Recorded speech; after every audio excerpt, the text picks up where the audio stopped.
Hello, അപ്പൊ നിങ്ങൾക്ക് എല്ലാവർക്കും അറിയുന്നുണ്ടാവും എക്സ് ആൻഡ് വൈ ലേണിംഗിൽ നിന്ന് ഇത്തവണ 16 ആളുകൾക്കാണ് മാത്സ് ഒളിമ്പ്യാഡിന്റെ IOQM എന്ന് പറയുന്ന ഫസ്റ്റ് കടമ്പ ക്വാളിഫൈ ചെയ്തത്. അപ്പൊ നമ്മൾ വളരെ സീരിയസ് ആയിട്ട് മാത്സ് ഒളിമ്പ്യാഡ് എടുത്തിട്ടുണ്ട്. അടുത്ത വർഷങ്ങളിൽ ഇതിന്റെ double or triple of number of സ്റ്റുഡൻസിനെ IOQM ക്വാളിഫൈ ചെയ്ത് RMIലോട്ട് എത്തിക്കണം എന്നുള്ളതാണ്, റീജിയണൽ മാത്സ് ഒളിമ്പ്യാഡിലോട്ട് എത്തിക്കണം എന്നുള്ളതാണ് നമ്മൾ ആഗ്രഹിക്കുന്നത്. അപ്പൊ അതിനുവേണ്ടി ഒരു സ്പെഷ്യൽ പ്രോഗ്രാം നമ്മൾ സ്റ്റാർട്ട് ചെയ്യുകയാണ്.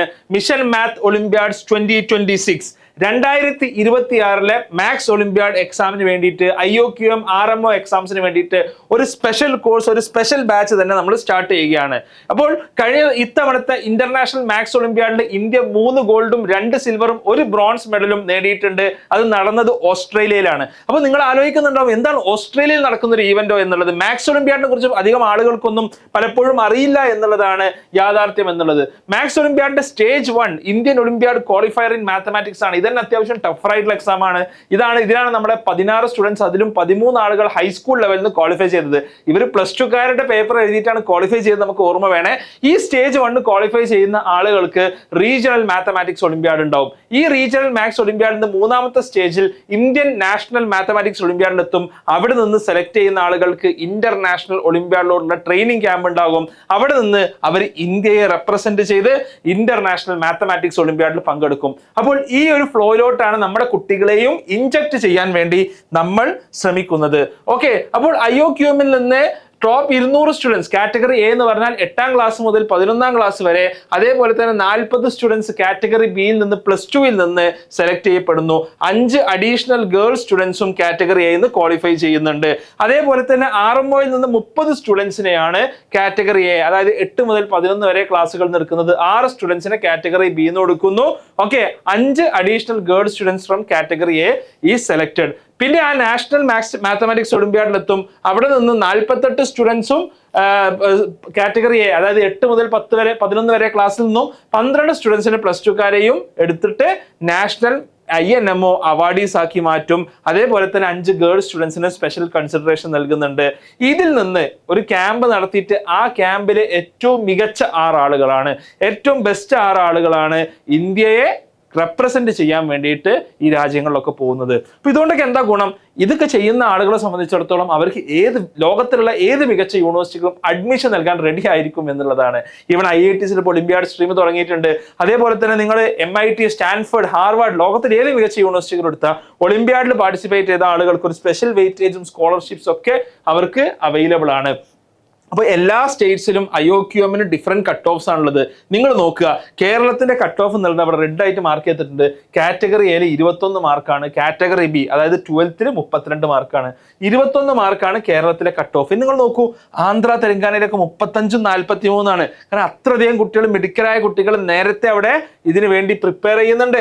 അതേപോലെ തന്നെ ഡൽഹി 37ആണ്, ഉത്തർപ്രദേശ് 27ആണ്, രാജസ്ഥാൻ 34ആണ്, മധ്യപ്രദേശ്, ബീഹാർ ബീഹാറിലൊക്കെ 23ഉം 16ഒക്കെയാണ്, മധ്യപ്രദേശിൽ 23ആണ്, വെസ്റ്റ് ബംഗാൾ 30ആണ്. ബാക്കി ഏത് സ്റ്റേറ്റ്സ് എടുത്താലും കേരളം പൊതുവെ എഡ്യൂക്കേഷൻ നമ്മൾ മുമ്പിലാണെന്ന് പറയാറുണ്ടെങ്കിലും നമുക്കറിയാം. നോക്കൂ, നിങ്ങൾ മാത്സ് ഒളിമ്പ്യാഡിന്റെ ക്വാളിഫയിങ് മാർക്സ് വെച്ച് നോക്കുമ്പോൾ നമ്മൾ ആക്ച്വലി പല സ്റ്റേറ്റ്സിനെക്കാളും വളരെ വളരെ പിന്നിലാണെന്ന് കാണാൻ സാധിക്കും. പക്ഷേ ഒരു 2 വർഷം മുമ്പ് 1 മാർക്കായിരുന്നു. ഞാനൊന്നൊരു വീഡിയോ ചെയ്തിരുന്നു. ഇപ്പൊ നോക്കുമ്പോൾ നമ്മൾ 21 മാർക്കിൽ എത്തിയിട്ടുണ്ട്. നമ്മുടെ തന്നെ കോമ്പറ്റീഷൻ എന്ത് ചെയ്തിട്ടുണ്ട്, കൂടിയിട്ടുണ്ട് എന്നുള്ളതാണ്. ഓക്കെ, നിങ്ങൾ കേരളത്തിലൊരു കട്ട് ഓഫ് കഴിഞ്ഞ 2-3 വർഷങ്ങൾ നോക്കുകയാണെന്നുണ്ടെങ്കിൽ IOQM 2023 10 മാർക്കാണ്, 2024 15 ആണ്, 2025 21 മാർക്കാണ്. RMO 2023 കേരളത്തിലെ കട്ട് ഓഫ് 1 മാർക്കാണ്, 1 മാർക്ക്. ഓക്കെ, 17 മാർക്കാണ് കഴിഞ്ഞ വർഷത്തെ കട്ട് ഓഫ് എന്നുള്ളത്. ഇപ്പൊ കേരളത്തിലും കട്ട് ഓഫ് കൂടിക്കൊണ്ടേയിരിക്കുകയാണ്. What does that mean? കൂടുതൽ സ്റ്റുഡൻസ് ഈ IOQM വന്നുകൊണ്ടിരിക്കുക. ഈവൻ ഗേൾസ് നോക്കൂ, 14 നിന്ന് 20 എത്തി.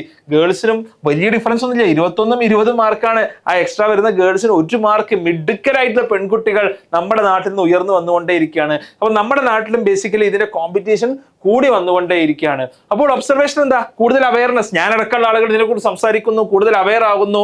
അതേപോലെ തന്നെ ഓരോ തവണയും ടെസ്റ്റ് എഴുതുന്ന ആളുകളുടെ എണ്ണം കൂടുന്നു. Increase competition. അത് തന്നെ JEE അടക്കമുള്ള പരീക്ഷകൾക്ക് ഇൻക്രീസ്ഡ് കോമ്പറ്റീഷൻ ഉണ്ടാക്കുന്നു. നിങ്ങൾ JEE പോലത്തെ ഒരു എക്സാമിന് പ്രിപ്പയർ ചെയ്യുന്ന ഒരാളാണെന്നുണ്ടെങ്കിൽ നിങ്ങൾ നിർബന്ധമായിട്ടും നിങ്ങൾ IOQM വളരെ സീരിയസ് ആയിട്ട് എടുക്കണം. കാരണം ഒരുപക്ഷെ നിങ്ങൾക്ക് JEE ഇല്ലാതെ നിങ്ങൾക്ക് ഈ ഒളിമ്പ്യാഡ് സ്ട്രീമിൽ അഡ്മിഷൻ കിട്ടാൻ സാധ്യതയുണ്ട്. 2 JED പ്രിപ്പറേഷന്റെ വളരെ പ്രധാനപ്പെട്ട ഒരു കാര്യമാണ് IOQM എന്നുള്ളത്. സോ വി ആർ അനൗൺസിങ് നമ്മുടെ ഫൗണ്ടേഷൻ പ്രോഗ്രാമിന് പുറമെ തന്നെ സെപ്പറേറ്റ് ബാച്ച് നമ്മൾ മാത്സ് ഒളിമ്പ്യാഡിന് വേണ്ടി സ്റ്റാർട്ട് ചെയ്യുകയാണ്. 2025 ഡിസംബർ 20 നമ്മൾ ഈ ഒരു പ്രോഗ്രാം സ്റ്റാർട്ട് ചെയ്യുന്നത്. അപ്പൊ ലെവൽ 1 അടുത്ത വർഷം 7-8 ക്ലാസ്സിലെ സ്റ്റുഡൻസിന് വേണ്ടിയിട്ടാണ് ലെവൽ 1 ഉള്ളത്. ലെവൽ 2 അടുത്ത വർഷം 9-10 ക്ലാസ്സുകളിൽ പഠിക്കുന്ന സ്റ്റുഡൻസിന് വേണ്ടിയിട്ട് ലെവൽ 2 ഇങ്ങനെ 2 ബാച്ചസ് ആയിട്ടാണ് പ്രോഗ്രാം നമ്മൾ സ്റ്റാർട്ട് ചെയ്യുന്നത്. 2 ബാച്ചസിൽ സെലക്ടഡ് നമ്പർ ഓഫ് സ്റ്റുഡൻസിനെ മാത്രമാണ് നമ്മൾ എടുക്കുന്നത്. 80+ hours live class, olympiad maths olympiad oriented ആയിട്ടുള്ള ലൈവ് പ്രോഗ്രാംസ് ഉണ്ടാവും. അതേപോലെ തന്നെ daily practice problems, olympiad programmes നിങ്ങൾക്ക് നൽകും. മന്ത്ലി പരീക്ഷകൾ ഉണ്ടാവും, ഫുൾ ലെങ്ത് മോക്ക് ടെസ്റ്റുകൾ ഉണ്ടാവും. അതോടൊപ്പം നമ്മൾ മെന്റർഷിപ്പും നിങ്ങൾക്ക് പ്രൊവൈഡ് ചെയ്യുന്നുണ്ട്. അപ്പോൾ ഏറ്റവും അടിപൊളിയായിട്ടുള്ള കേരളത്തിലെ ഏറ്റവും മികച്ച കുട്ടികൾ ജോയിൻ ചെയ്യുന്ന, കേരളത്തിലെ ഏറ്റവും ടോപ്പ് മക്കൾ ജോയിൻ ചെയ്യുന്ന ഒരു ബാച്ച് ആയിരിക്കും ഇത്. അപ്പോൾ ഇതിന്റെ സിലബസ് ലെവൽ 1 സിലബസിൽ നമ്പർ തിയറി വരും.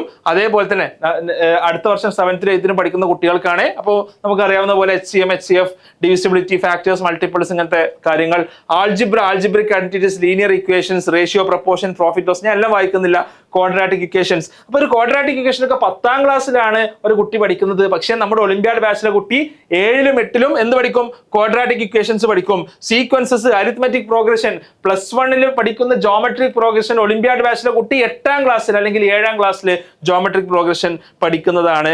അതേപോലെ തന്നെ അപ്പോൾ അത്രയും ഡെപ്തിലോട്ട് നമ്മൾ പോകും എന്നർത്ഥം. അതേപോലെ ജോമെട്രി പിന്നെ Pythagoras theorem, centre of circle, centroid, areas, ഇങ്ങനത്തെ കാര്യങ്ങൾ.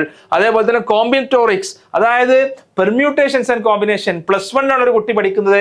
നമ്മുടെ 7-8 ക്ലാസ്സുകളിൽ നമ്മുടെ ഒളിമ്പ്യാഡ് ബാച്ചിലെ കുട്ടി എന്ത് പഠിക്കും? കോമ്പിനേഷൻസ്, NCR, NPR, ഇങ്ങനത്തെ കാര്യങ്ങളൊക്കെ പഠിക്കുന്നതാണ്. അതേപോലെ തന്നെ ലെവൽ 2 സിലബസ് ഇതിനേക്കാളും കുറച്ചുകൂടി അപ്ഗ്രേഡഡ് ആണ്. നമ്പർ തിയറി തന്നെ കുറച്ചുകൂടി ഡീപ്പർ ആയിട്ട് നമ്മൾ പോവും. Okay, Euler's theorem, Wilson's theorem, Fermat's theorem, അങ്ങനെ നമ്മൾ പോവും. ജോമെട്രിയിൽ ട്രിഗ്നോമെട്രിക് ഐഡന്റിറ്റീസ്, അതേപോലെ തന്നെ quadrilateral, tangent, secant, centres, cyclic quadrilaterals, parallelogram തുടങ്ങി ഒരുവിധം ജോമെട്രി ഒക്കെ നമ്മൾ കവർ ചെയ്യും. അതുപോലെ തന്നെ കോമ്പിനറ്റോറിക്സിൽ നമ്മൾ സെറ്റ് റിലേഷൻസ് ആൻഡ് ഫംഗ്ഷൻസ്, +1 ഫംഗ്ഷൻസിന്റെ ഏറ്റവും ബേസിക് ആയിട്ടുള്ള സെറ്റ് റിലേഷൻസ് ആൻഡ് ഫംഗ്ഷൻസിലോട്ട് നമ്മൾ പോകും. അതിൽ തന്നെ വളരെ ഡീപ്പായിട്ടുള്ള ഈവൻ +1 +2 പഠിക്കാനില്ലാത്ത PG ആൻഡ് ഹോൾ പ്രിൻസിപ്പൽ കാര്യങ്ങളൊക്കെ നമ്മൾ പഠിക്കും. ഓൾജിബ്രയിലോട്ട് നമ്മൾ വരുമ്പോൾ AP, GP, harmonic progression, arithmetic and geometric progression, telescopic series എന്ന് തുടങ്ങി വളരെ ഡീപ്പർ ആയിട്ടുള്ള കാര്യങ്ങളിലോട്ട് നമ്മൾ പോകുന്നതാണ്. Okay, right. അപ്പോ നമ്മുടെ ഈ ഒരു ബാച്ചിലോട്ട് എല്ലാവർക്കും പ്രവേശനം ഉണ്ടോ? ഇല്ല, ഈ ബാച്ചിലോട്ട് എല്ലാവർക്കും പ്രവേശനമില്ല. ഈ പറഞ്ഞ പോലെ വളരെ അഡ്വാൻസ്ഡ് ആയിട്ടുള്ള കാര്യങ്ങളാണ് പഠിപ്പിക്കുന്നത്. ഈ ബാച്ചിലോട്ട് എത്തണമെന്നുണ്ടെങ്കിൽ നിങ്ങൾക്കൊരു മിനിമം ക്രൈറ്റീരിയ ഉണ്ട്. എന്താണ് ഇതിന്റെ ക്രൈറ്റീരിയ എന്നുള്ളത്? ലെവൽ 1 നമ്മുടെ NSMC 2025 റാങ്ക് <50 ഉള്ള ആളുകളും, ലെവൽ 2 IOQM സ്കോർ ഇത്തവണ എഴുതിയിട്ടുണ്ടെങ്കിൽ 10 മാർക്കിന്റെ കൂടുതലുണ്ട്. അതേപോലെ അല്ലെങ്കിൽ NSMCയുടെ ഇത്തവണത്തെ റാങ്ക് 50-ൽ താഴെ ഉള്ളവരെയാണ് നമ്മൾ ഈ ബാച്ചിലോട്ട് നമ്മൾ അഡ്മിഷൻ എടുക്കുന്നത്. സോ എന്താണ് കോഴ്സ് ഫീ എന്നുള്ളത്? IOQM സ്കോർ 25+ ആണെങ്കിൽ, അല്ലെങ്കിൽ NSMC റാങ്ക്, നമ്മുടെ NSMC എക്സാം നവംബർ 16 നിങ്ങൾ എല്ലാവരും രജിസ്റ്റർ ചെയ്തിട്ടുണ്ടാവുമെന്ന് കരുതുന്നു. ഫുൾ സ്കോളർഷിപ്പ് അതിന് ടോപ്പ് 10 റാങ്കിൽ വരുന്ന ആളുകൾക്ക്. IOQM score 20 to 25, NSMC rank 11 to 25 ആണെന്നുണ്ടെങ്കിൽ ₹2000 മാത്രമേ ആണ് നിങ്ങളുടെ ഫീ എന്നുള്ളത്. അതേപോലെ IOQM score 15 to 20, NSMC rank 2 to 30 ആണെങ്കിൽ 3000 ആണ് നിങ്ങളുടെ സ്കോർ എന്നുള്ളത്.